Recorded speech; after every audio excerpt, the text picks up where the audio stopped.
المتمسكين بولاية أمير المؤمنين عليه الصلاة والسلام. اللهم صل على Muhammad. Kushali Mubarak to all of you on the birth anniversary of Imam Ali alayhi salam. Allahumma salli ala Muhammad.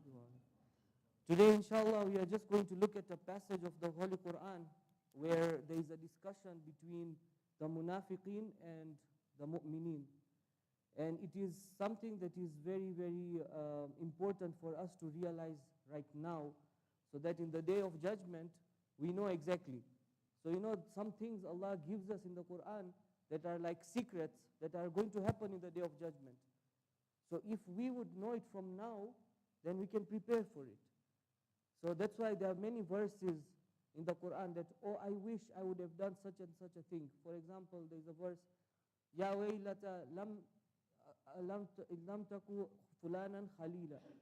How I wish I had not taken a certain person as a friend. Means it's a warning for us that we have to be very careful in taking our friends, because in the day of judgment, that same friend who led you astray, he will not be of any benefit to you. He will not be completely of any benefit. So, let us look at this passage from the Holy Quran in Surah Hadid, verse 12 to 15. If we have Qurans in our phones, or if you have a translation, it would be nice if you can follow along. And we will see how in this passage that there are mu'mineen going towards heaven. And there are munafiqeen who are also walking. But the mu'mineen have light. They have light from their hearts. They have light on the right side. And it's shining bright and it's showing them the way that you go towards heaven. And the munafiqeen are from far coming behind and are looking and trying to say that, can we have some of that light? We need some of that light. So just imagine you are in a place where it's so dark and the light is there far, you can see it. And you want some of that light so that you can also see what's in front. But they'll be told by the believers that, you know what, go back, irji'u, go back to the world, that is where we got it from. So imagine the light that we are preparing for the hereafter, you're going to prepare it from here. Whatever actions that we are doing and the intentions that we are having, we are preparing slowly our light for the hereafter. So let us prepare very well, because whatever we are going to do is going to take manifestation in the day of judgment. The haram that we are doing is going to actually turn into a certain manifestation in the hereafter. But the good things that we are doing, the love of Imam Ali in our hearts, that we practice, the Quranic verses that we recite and then practice, that is going to become a light for us. So, if we look at these verses, Allah says, and He is telling the Prophet, يَوْمَ تَرَى الْمُؤْمِنِينَ وَالْمُؤْمِنَاتِ يَسْعَى نُورُهُمْ بَيْنَ أَيْدِيهِمْ وَبِأَيْمَانِهِمْ بُشْرَاكُمُ الْيَوْمَ جَنَّاتٌ تَجْرِي مِنْ تَحْتِهَا الْأَنْهَارُ خَالِدِينَ فِيهَا ذَلِكَ هُوَ الْفَوْزُ الْعَظِيمُ يوم يقول المنافقين والمنافقات للذين آمنوا انظرونا نقتبس من نوركم قيل ارجعوا وراءكم فالتمسوا نورا فضرب بينهم بسور له باب باطنه فيه الرحمة وظاهره من قبله العذاب.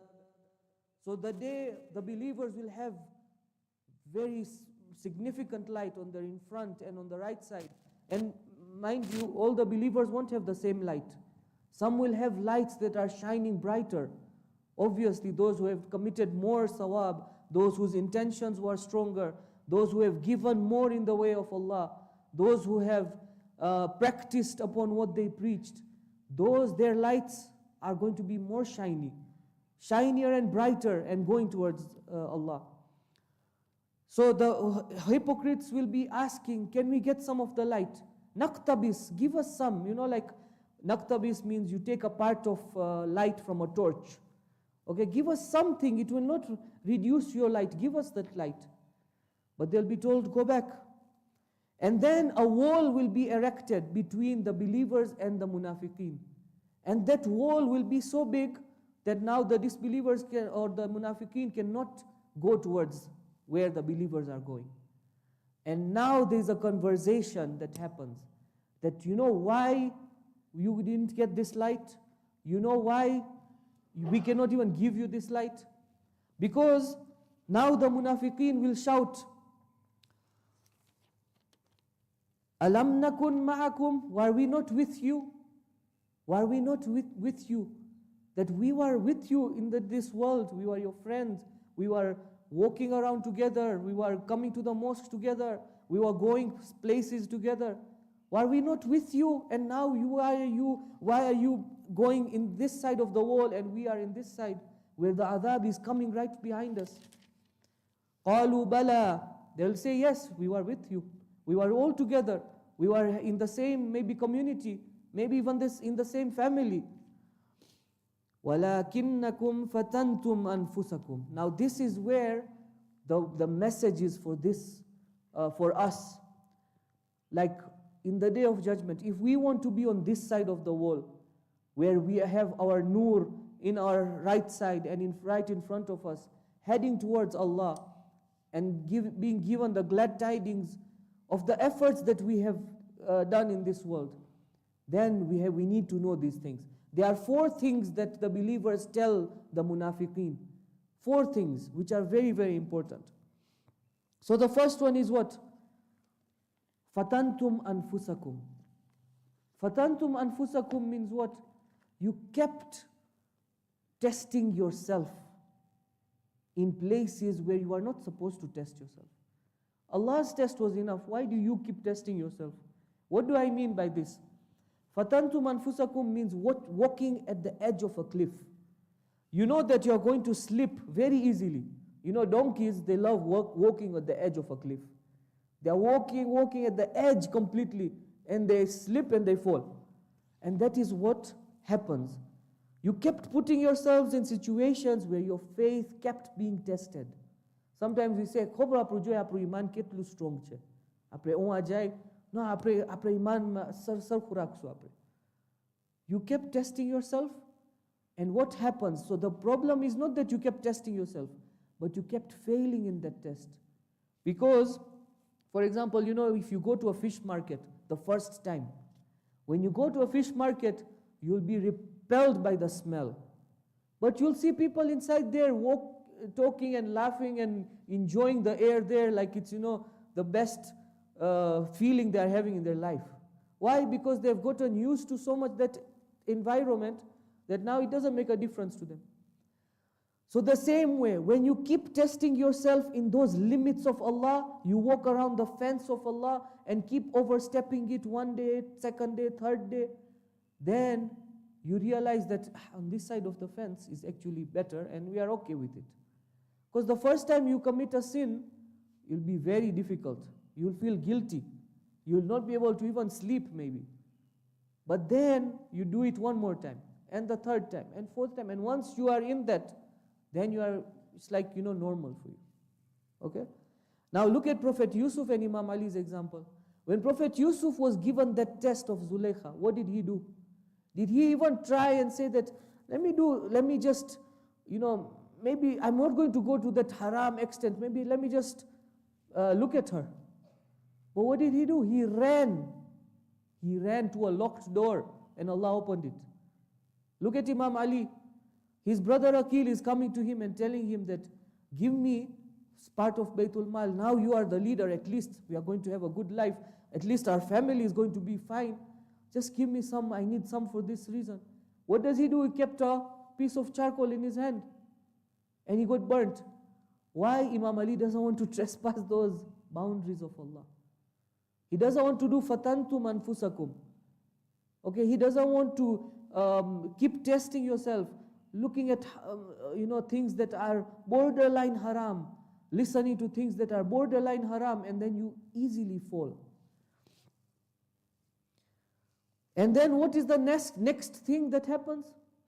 The believers say, so you did fatantum anfusakum. Second is what? Watarabbastum. That you procrastinated a lot. What is procrastinating? We'll do it tomorrow. You know, this, for example, you have an opportunity to do a good deed and you keep pushing it. No, not today. આજે આપણે જાય હું સદકા કરવા, ના આજે નહીં, ખબર next જે આવે છે આપણે હું જાશું. You get an opportunity to do a good deed, you procrastinate. You get the opportunity to ask for forgiveness from Allah. No, Ramadan is coming. It's just 2-3 months away.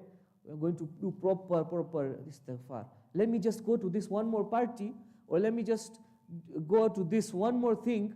Let me do one more thing of this. Let me just watch one more movie. Let me just text this one more person, and then finish it. In Ramadan, I'm going to change. وَتَرَبَّصْتُمْ. How do you know you're going to be alive? You kept procrastinating. You kept thinking that, let it be. Imam Ali, how was Imam Ali's life? The moment he got the opportunity to do something, he was there. In Dawatul Dhura Ashira, the Prophet asked, who is going to be my helper? Imam Ali, however young he was, he stood up. I am going to be, Ya Rasulullah. Prophet told him to sit down 3-4 times.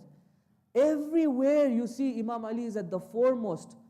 He sold himself in the pleasure of Allah in the night of Hijrah. He slept on the bed, he was ready to be killed. He said it was the best sleep he has ever had. This was Imam Ali. He did not وَتَرَبَّصْتُمْ that, let's wait it for another day. Let's do it for another day. Or, we are going to go Karbala maybe end of this year, or Arba'in. That is where I'm going to do such a good tawbah that I'm going to never return back to my sins. This is what Shaitan tells us. And this is the second thing, what the believers tell the munafiqeen, وَتَرَبَّصْتُمْ. And then what? Why we do this, وَتَرَبَّصْتُمْ? We feel we are in control of our life. Now we can brake at any time. We know that it's like our car, we are at 160. I know I have the brakes here. I know when to press the brakes. And especially if your wife is next to you, hey, you're going this is fast. I'm in control, okay, I know what I'm doing. وَتَرَبَّصْتُمْ, that you feel that you know what you're doing, but you've no idea that once you go on the brakes, maybe it's failed. Or you lose control. Okay? Then what happens? That's the third thing now. وَارْتَبْتُمْ. And then you get doubts in yourself. So this is all shaitan. So now you procrastinated so much, and now because you have committed so many sins, we have overstepped Allah's boundaries so many times, then now we start asking ourselves weird things. Tu kiamat joyo છો? કોઈ દિવસ? કોઈ જોયું છે? તો you know it's going to be there. How do you know?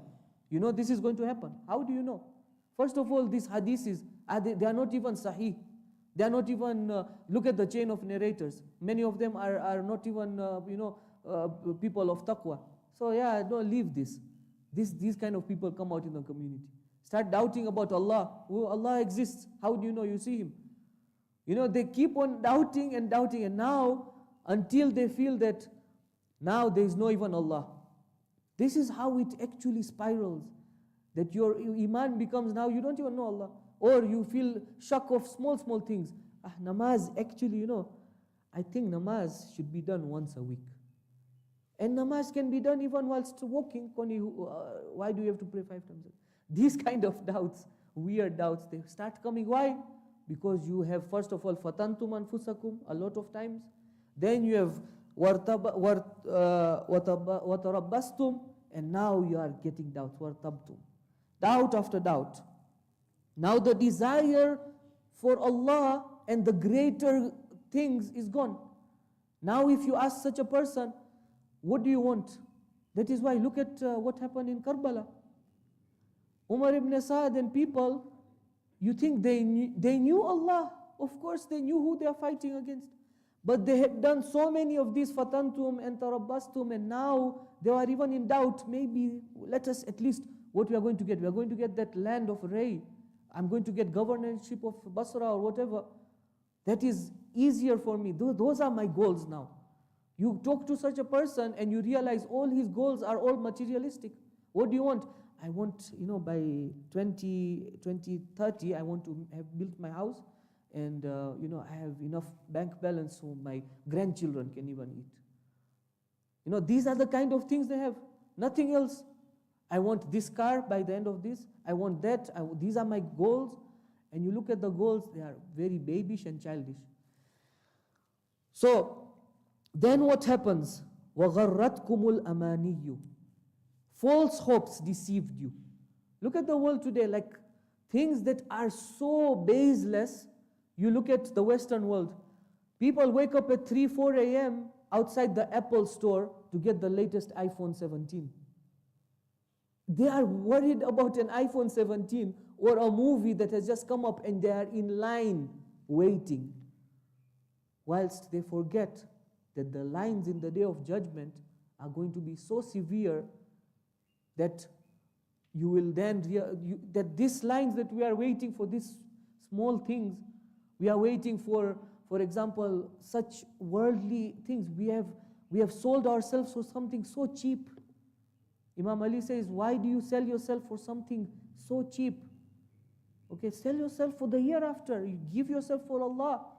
What did Imam Ali say? That I stood at the gate of my heart and I didn't let anyone in except Allah. That is how we have to be. When we let the desires and the worldly things overtake our hearts, then we become slaves towards that.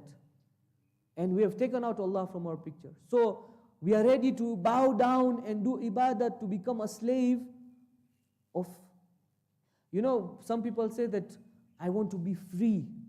I don't want to do I don't want to be a slave of anything. In reality, there is nothing like true freedom. Why do I say that? For example, you say that being free maybe means listening to your desires. But isn't that not freedom? Isn't that slavery? Not slavery, because I'm listening to my desires. So your desires is controlling you. So you are not free from your desires. Okay? So nothing in this world you can be completely free of. And that is why the only way is to become a slave. And the best way, the best person to become a slave to is Allah. What does Imam Ali say? كَفَى بِعِزًّا أَنْ أَكُونَ لَكَ عَبْدًا. It is enough izzat for me that I am your slave. وَكَفَى بِفَخْرًا أَنْ تَكُونَ لِي رَبًّا. And it is enough praise that you are my Lord. There is nothing else we need. كَفَى بِعِزًّا أَنْ أَكُونَ. The best thing that I can become is a slave of Allah. This is Imam Ali saying this. This is the one who has conquered Khaybar and Khandak, the one who has done everything possible in the way of for Allah. But his best thing is that he has the most izzah that he has, the highest form of respect is that he is the slave of Allah. And then after these 4 things, Allah says, حَتَّى جَاءَ أَمْرُ اللَّهِ وَغَرَّكُمْ بِاللَّهِ الْغَرُورِ. That until death overtakes them. So they وَتَرَبَّسْتُمْ, they doubt, and then the false hope deceived them. Until now, it is too late. And death has overtaken. And what does Allah say? وَغَرَّكُمُ اللَّهُ بِالْغَرُورِ. That the biggest deceiver, who is shaitan, has deceived you. Because all this is shaitan's plans. These are all shaitan's plans. That you go like this and up to the last moment that he fights you, like you fight yourself until you die, and then that is his victory. And then on the Day of Judgment, you are on this side of the wall and you are looking at the believers, and this is. So Allah has given us this in the Quran. Imam Ali has showed us this in his real life, that if you want the nur, you want, this, we feel that being too good looking or having a very bright house, having a very bright personality outwardly is what is important. That is the last thing. The most important thing is how your connection is with Allah subhanahu wa ta'ala. How many boundaries you have crossed of Allah subhanahu wa ta'ala. How many people you have oppressed. How many people you have helped. How many people you have, caused to go astray. And how many people you have caused to come back to Allah subhanahu wa ta'ala. How many times we have committed sins and then come back to Allah. All this is what is important. This is what we need. These false hopes, these worldly things, these doubts, these procrastinating, and the keeping on, testing yourselves for no reason, these are going to lead us towards the hellfire. This is going to make us be on this side of the wall, such that we see our believing friend there, or our believing brother, and we are like, please give us some of the nur, but we cannot at that time. So Allah is telling us, take heed now, so that in the hereafter you are saved. Allah has told us the steps. Imam Ali has given us the practical way of doing it. And we are the lovers of Imam Ali. We should be the one at the forefront with the light blazing directly, full beams on, with the love of Imam Ali. Because the love of Imam Ali is connected directly to Allah, who is Nurus Samawati wal Ard. He is the brightest light, the only light, the true light that is there. May Allah make us amongst those who are the ones who are going to shine brightly in the hereafter, with our light in the front and on our right sides, inshaAllah. And may Allah help the oppressed people all around the world, and make us amongst those who are going to be in the army of Imam Zamana, and hasten his reappearance, inshaAllah. Wassalamu alaikum wa rahmatullahi wa barakatuh.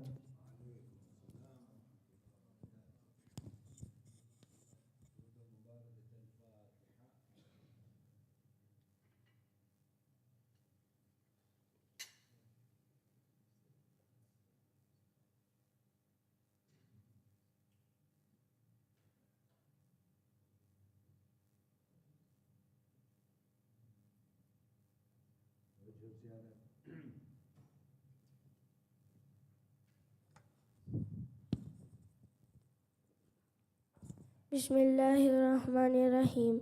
Assalamu alayka ya Rasulullah. Assalamu alayka ya Amir al-Mu'minin. Assalamu alayki ya Fatimatu Zahra, Sayyidatin Nisa'il Alamin. Assalamu alayka ya Hasan al-Mujtaba. Assalamu alayka ya Aba Abdullah al-Hussein. Assalamu alayka ya Imam Zainul Abidin. Assalamu alayka ya Muhammad al-Bakir. Assalamu alayka ya Imam Ja'far al-Sadiq. Assalamu alayka ya Imam Musa al-Kadhim. Assalamu alayka ya Imam Ali al-Ridha. Assalamu alayka ya Muhammad Taki. Assalamu alayka ya Ali al-Naki. Assalamu alayka ya Hasan al-Asghari. Assalamu alayka ya Sahibu Zaman, Sayyidi Alaman, Alaman, Alaman. Assalamu alaikum wa rahmatullahi wa barakatuh.